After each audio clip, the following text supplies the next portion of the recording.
وينذر الذين اتخذوا من دون الله ولدا. صدق الله العظيم وصدق رسوله الكريم ونحن على ذلك من الشاهدين بقلب سليم. ای خدای بی شریک و بی مکان، تو مبی ایمان نهیدی تو زمان، دور نکی متاحبن کو ام بجین، یک دمی یا رب جدین خوی مبین.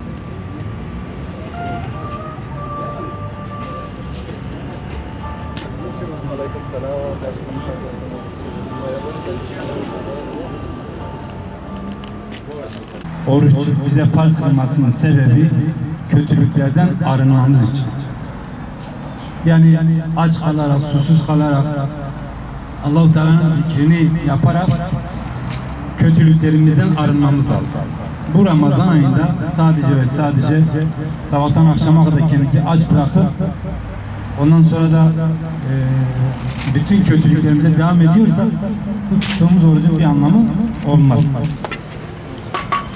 Allah'ın bir ihsan olarak sana verdiği gibi sen de başkalarına ihsanda bulun. Bugün herkesin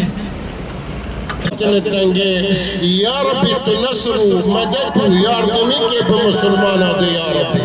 Ya Rabbi ümmete Muhammed ma beni genca ittifak ve rencid ma beni genca ve bi hurmetil Fatiha.